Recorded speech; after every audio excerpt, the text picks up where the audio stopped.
할렐루야. 오늘도 하나님을 간절히 찾는 저와 여러분이 하나님의 사랑을 입어 하나님을 만나는 시간이 되시기를 간절히 소망합니다.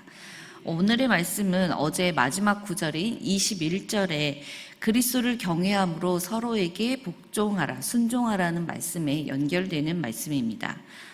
제가 조사를 해보지는 않았지만 아마도 한국 교회 남성들이 좋아하는 성경 구절 중에서 오늘 22절의 말씀이 하나가 아닐까 생각을 해봅니다. 아내들이여 자기 남편에게 복종하기를 주께 하듯 하라. 남편은 아내의 머리니까 남편을 받들어 순종하여라 라는 말이죠. 이 말씀을 들으시면서 아니 요즘 세대가 어느 시대인데 이렇게 그래야만 하나, 아내가 남편에게 복종해야만 하나, 그렇게 생각을 드시나요? 저도 그런 생각을 했었는데요. 창세기 3장 16절 말씀에 기록이 되어 있습니다. 또 여자에게 이르시되 내가 내게 임신하는 고통을 크게 더하리니 내가 수고하고 자식을 낳을 것이며 너는 남편을 원하고 남편은 너를 다스릴 것이니라. 아멘. 이것은 원죄의 결과이기 때문에 억울하지만 어쩔 수가 없습니다. 아담을 꼬인 원죄에 먼저 죄를 지은 하와의 결과예요. 죄의 결과예요. 그래서 감당해야 되는 것입니다. 1세기 로마 시대는 신분계급과 노예제도가 있었던 우리의 조선시대하고 비슷했어요. 그래서 당시 많은 가정에서 아내는 남편의 종이나 다름없는 존재였던 것을 생각을 해보면 아내가 남편에게 복종하는 것은 보편적인, 일반적인 것이었습니다. 그렇지만 이 복종이라는 단어가 그렇게 좋은 의미로만 여겨지지 않는데 여기 성경 구절에서는 복종의 의미를 그리스도와 교회의 관계 속에서 다시 한번 정의해 볼 필요가 있습니다.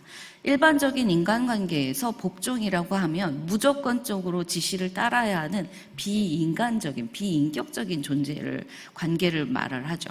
그런 관계에서 복종이라는 것은 자존감을 무너뜨리는 것이죠. 그렇지만 교회와 그리스도와의 그 관계 속에서 복종은 사랑하기 때문에 보여주는 그 자발적인 헌신을 의미합니다. 또한 그리스도가 계시지 않으면 교회가 존재할 수 없듯이 남편이 없으면 아내도 존재할 수 없다. 이 부부라는 관계가 존재할 수 없다라는 이 필연성에 근거해서 인격적이고 자발적이고 애정이 담긴 기꺼운 복종을 의미한다라고 볼 수 있습니다. 가정에서 아내가 남편을 따르는 이유는 남편이 우월해서도 아니고 남편이 경제적인 능력 때문도 아닙니다. 교회가 그리스도께 복종하는 것이 당연하듯이 그리스도인의 가정은 이 평범해 보이는 일상 속에서도 하나님 나라에서 그리스도를 경외함으로 서로 복종하는, 서로 섬겨주는 이런 원리가 적용되는 것입니다. 이어지는 25절 말씀에서 바울은 남편들에게도 그리스도께서 교회를 사랑하듯이 아내를 사랑하라 가르치면서 그리스도께서 교회에게 어떠한 은혜를 베풀어 주셨는가 설명하고 있습니다. 26절, 27절 말씀을 함께 읽겠습니다. 시작. 이는 곧 물로 씻어 말씀으로 깨끗하게 하사 거룩하게 하시고 자기 앞에 영광스러운 교회로 세우사 티나 주름 잡힌 것이나 이런 것들이 없이 거룩하고 흠이 없게 하려 하심이라. 아멘. 여기 27절에 티나 주름 잡힌 것이나 이런 것들이 없이 라는 말은 분명 여성의 피부를 연상시키는 표현입니다. 이것은 아내가 자신을 아름답게 꾸밀 수 있도록 남편들이 아내들을 잘 돌보고 보살피라는 의미입니다. 그렇지 않아요? 똑같은 나이여도 고생하면서 힘들게 산 사람의 얼굴과 그렇지 않고 이렇게 잘 사는 남편의 사랑을 받고 잘 사는 아내들의 얼굴은 다릅니다. 인정하시죠? 네. 마찬가지로 이게 남편이 아내를 자기 몸을 보호하듯이 아내를 보호하고 사랑해라 라는 말이죠. 그리스도께서 하늘 보좌를 포기하셨기 때문에 그리스도와 교회의 관계가 맺어진 것처럼 남편도 사회적인 기득권을 포기하고 서로에게 복종하는, 서로에게 순종해주는 부부관계를 이루라라고 바울 사도는 가르치고 있는 것입니다.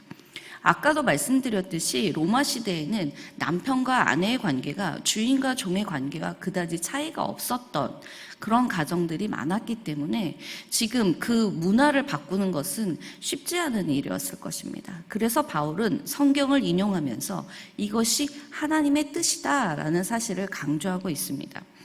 힘과 권력의 먹이사슬에 따라서 지배구조를 형성하지 않고 죽기까지 순종하신 예수 그리스도를 경외하는 마음으로 서로에게 순종하는 것이 하나님 나라의 질서입니다. 태초에 하나님은 천지 만물을 창조하신 후에 보시기에 좋았더라 말씀하시면서 이 세상을 하나님의 뜻대로 잘 다스려 주실 그 권한을 인간에게 위임하여 주셨습니다. 그렇게 하나님께 위임을 받은 인간에게 허락하신 첫 번째 공동체는 부부로 이루는 가족이었습니다. 하나님께서는 가장 기본적이고 가장 작은 사회 공동체인 부부 관계를 통해서 인간인 저희들이 조금 더 명확하게 하나님의 뜻을 깨닫고 살기를 원하셨습니다.